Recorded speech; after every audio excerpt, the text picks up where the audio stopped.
High বন্ধুরা, তোমরা কেমন আছো? আশা করি ভালো আছো। আমিও ভালো আছি। আজকে চলে এসেছি মাছের রেসিপি নিয়ে। আয়লা মাছের ঝাল করবো বেগুন দিয়ে। তার জন্য আমি পরিমাণ মতন আয়লা মাছ নিয়ে নিয়েছি আর পরিমাণ মতন বেগুন নিয়েছি। বেগুনটা আমি ভেজে আগের থেকেই রেখে দিয়েছি। মাছের জন্য যা যা আমার উপকরণ লাগবে আমি এগুলো নিয়ে নিয়েছি। এখানে আমার পরিমাণ মতন হলুদ গুঁড়ো আছে, পরিমাণ মতন তেল আছে, পরিমাণ মতন নুন আছে, পরিমাণ মতন কালো জিরে আর দুটো শুকনো লঙ্কা আছে, পরিমাণ মতন জিরে আছে, পরিমাণ মতন সর্ষে আছে, পরিমাণ মতন কাঁচা লঙ্কা আছে। এইসব উপকরণগুলো আমি এবার মিক্সিতে ঢেলে নেব সব।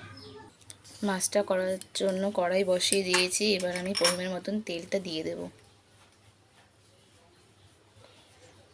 তেলটা আমি এবার গরম হতে দেব।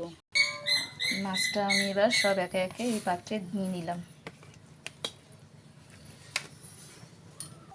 পরিমাণ মতন আমি হলুদ গুঁড়ো দিয়ে দেব,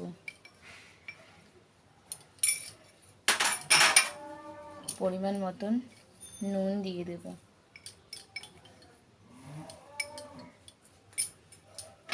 টমেটো কুচিটা দিয়ে দেব।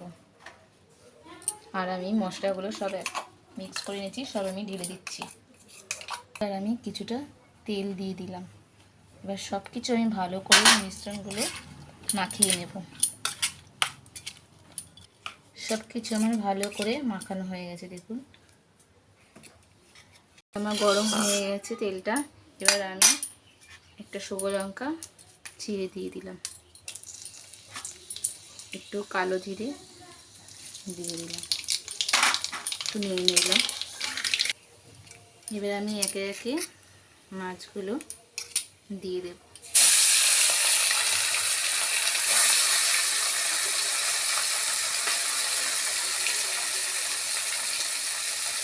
দেখুন মাছগুলো আমার সব সুন্দরভাবে আমি সাজিয়ে দিয়েছি। এবার আমি একটু গ্যাসের ফ্লেমটা বাড়িয়ে দেবো, একটু হতে দেবো।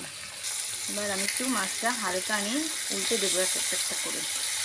তাহলে কি আমার এই এক পিঠ ভাজা হয়ে গেছে, আমার আর এক পিঠও সুন্দরভাবে ভাজা হয়ে যাবে। দেখুন সব মাছগুলো আমি একে একে উল্টে দিয়েছি। এবার আমি যেই আগে যে মশলাটা ছিল মাছে, এগুলো আমি উপর থেকে এমন করে সাজিয়ে ছিটিয়ে দিয়ে দেবো। মাছটা আমার দু পিঠই ভালো করে সুন্দর করে ভাজা হয়ে গেছে। এবার আমি যেটার মধ্যে মাছটা আমি মশলা মাখিয়েছিলাম সেটার মধ্যে আমি কিছুটা জল গরম করতে দিয়েছি। এবার এই জল গরমটা আমি এই মাছটার মধ্যে দিয়ে দেব।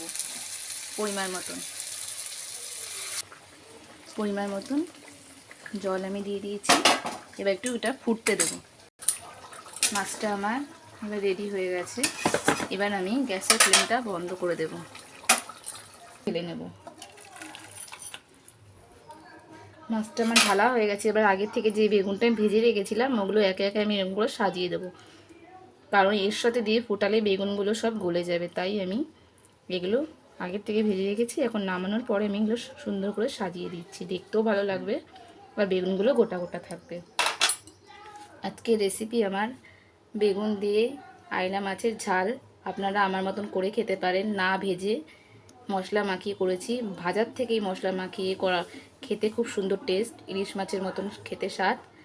চাইলে আপনারা আমার মতন করে খেতে পারেন। নমস্কার।